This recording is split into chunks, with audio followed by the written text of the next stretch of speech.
आज का दिन कितना लंबा था। ऑफिस में इतना काम था कि आखिरी बस पकड़नी पड़ी। अब ये सुनसान सड़क देखकर थोड़ा डर लग रहा है, लेकिन माँ भी इंतजार कर रही होंगी। काश कोई टैक्सी मिल जाती। रुको, इतनी रात में इस सुनसान हाईवे पर अकेली लड़की, यह जगह बिल्कुल सुरक्षित नहीं है और तुम्हें यहाँ देखकर मुझे काफी शक हुई। और इतनी देर रात यहाँ क्या कर रही हो? सच सच बताओ, वरना हमें तुम्हें थाने ले जाना पड़ेगा। सर मैं सच कह रही हूँ, मैं ऑफिस से आ रही हूँ। आज काम बहुत ज़्यादा था इसलिए देर हो गई और मुझे आखिरी बस पकड़नी पड़ी। सर कृपया मुझे जाने दीजिए, मैंने कुछ गलत नहीं किया। देखो लड़की, मैं कई सालों से पुलिस में हूँ। मुझे लोगों के चेहरे देखकर ही समझ आ जाता है कि कौन सच बोल रहा है कौन झूठ। अगर तुम चाहती हो कि यहाँ से बिना परेशानी के चली जाओ तो थोड़ा सहयोग करना पड़ेगा। सर भी मैंने कोई गलती नहीं की है, मैं बस घर जाना चाहती हूँ क्योंकि मेरा इंतजार कर रहे होंगे। कृपया मुझे जाने दीजिए सर, मैं सच में बहुत डर गई हूँ। अगर तुम्हारे पास पैसे नहीं है तो बात और मुश्किल हो जाएगी। फिर हमें तुम्हें थाने ले जाना पड़ेगा और वहीं पर पूरी जांच होगी। रात खेलते हैं। लेकिन साहब मेरे पास सच में कुछ नहीं है। वो तो देखेंगे। सर सामने पुलिस चेकपोस्ट दिखाई दे रहा है, लगता है वहाँ कुछ बहस चल रही है और माहौल थोड़ा अजीब लग रहा है। गाड़ी रोको, अगर वहाँ किसी को परेशानी हो रही है तो हमें जरूर देखना चाहिए। इंस्पेक्टर साहब, यहाँ आखिर चल क्या रहा है? ये लड़की इतनी डरी हुई क्यों लग रही है? आप इसे इतनी देर से यहाँ क्यों रोक कर खड़े हैं? सर प्लीज मेरी मदद कीजिए, मैं काफी देर से इन्हें समझाने की कोशिश कर रही हूँ कि मैं सिर्फ घर जा रही हूँ, लेकिन ये मुझे जाने नहीं दे रहे और मुझसे पैसे मांग रहे हैं। ठीक है, शांत हो जाइए। वर्दी चाहे पुलिस की हो या आर्मी की, उसका असली मतलब होता है जिम्मेदारी और जनता की सुरक्षा। अगर कोई इस वर्दी का गलत इस्तेमाल करता है बल्कि पूरे देश के भरोसे को तोड़ता है। सर आप मुझे मत समझाए, मैं तो सिर्फ अपनी ड्यूटी कर रहा हूं और यहाँ मेरा नियम चलता है, व्यक्ति को रोककर पूछताछ करनी पड़ती है। आप निश्चिंत रहिए, सब कुछ मेरे अनुसार हो रहा है। इंस्पेक्टर साहब, ड्यूटी का मतलब लोगों को डराना नहीं होता। अगर कोई निर्दोष व्यक्ति परेशानी में तो उसे सुरक्षा देना पुलिस का कर्तव्य है।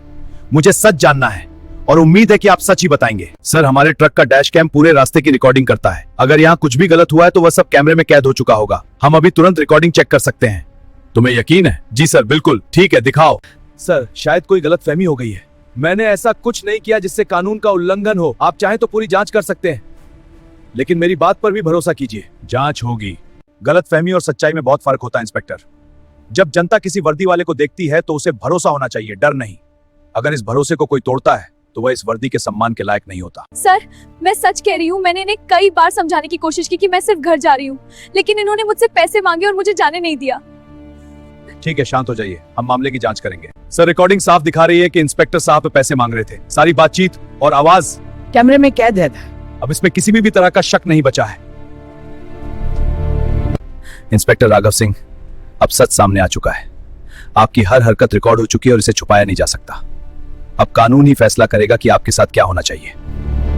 हम तुरंत आपके वरिष्ठ अधिकारी को सूचना देंगे, क्योंकि कानून से ऊपर कोई नहीं होता, चाहे वह किसी भी वर्दी क्यों ना। आज यह मामला यहीं खत्म नहीं होगा, सच का पूरा हिसाब होगा। यहाँ क्या हो रहा है इंस्पेक्टर राघव सिंह? मुझे कंट्रोल रूम से बहुत गंभीर शिकायत मिली। आर्मी के अधिकारी खुद यहाँ मौजूद हैं, तो बेहतर होगा कि आप सच तुरंत बता दें। एसपी साहब, हमने इस लड़की को यहाँ डरा हुआ पाया। हमारे ट्रक के डैश कैम में पूरी घटना रिकॉर्ड हुई है। अगर आप चाहें तो अभी उसी समय सबूत देख सकते हैं। सर ये वही रिकॉर्डिंग है। इसमें साफ दिख रहा है कि इंस्पेक्टर साहब लड़की से पैसे मांग रहे थे। ऑडियो और वीडियो दोनों रिकॉर्ड हो चुके हैं। इंस्पेक्टर राघव सिंह, क्या ये सब सच है? तुम्हें पता है कि ये सिर्फ एक लड़की को परेशान करना नहीं है, ये पूरी पुलिस वर्दी का अपमान है। सर मुझसे गलती हो गई, मैं मानता हूं कि मैंने गलत किया। कृपया मुझे एक मौका दे दीजिए सर। मेरे परिवार का क्या क्या होगा? राघव सिंह, तुम्हें तुरंत प्रभाव से निलंबित किया जाता है। तुम्हारी वर्दी का सम्मान तुमने खुद खत्म कर दिया। अब कानून तुम्हारे खिलाफ कार्रवाई करेगा। चलो इंस्पेक्टर साहब, गाड़ी में बैठिए। अब आगे की पूछताछ थाने में होगी। बहुत हो चुका। ठीक है कर्नल साहब, मैं अपनी पूरी पुलिस विभाग की तरफ से माफी मांगता हूं। ऐसे लोग हमारी वर्दी की इज्जत खराब करते हैं, लेकिन मैं आपको भरोसा दिलाता हूं कि ऐसी गलती दोबारा नहीं होगी। वर्दी का मतलब ताकत नहीं, जिम्मेदारी होता है। जब तक इस देश में ईमानदार लोग खड़े हैं, तब तक न्याय हमेशा जिंदा रहेगा। सर सच बताऊं तो मुझे लगा था कि आज शायद मैं घर नहीं पहुंच पाऊंगी। जब इंस्पेक्टर मुझे रोककर बार बार डराने लगे तो मैं बहुत घबरा गई थी। बेटी, धन्यवाद कहने की जरूरत नहीं है। हम सबकी जिम्मेदारी है कि इस देश की हर बेटी सुरक्षित घर पहुंचे। अगर कभी भी किसी मुसीबत में हो तो याद रखना कि देश के जवान हमेशा तुम्हारे साथ खड़े हैं। सभी लोग ध्यान से सुनो। आज के बाद इस रूट पर किसी भी तरह की शिकायत नहीं आनी चाहिए। मैं यहाँ एक ईमानदार टीम तैनात कर रहा हूँ और हर गाड़ी की जांच पूरी पारदर्शिता से होगी। हम पूरी व्यवस्था तुरंत ठीक कर देते हैं। अब यहाँ किसी भी यात्री को बेवजह परेशान नहीं किया जाएगा। यह चेक पोस्ट सिर्फ सुरक्षा के लिए काम करेगा।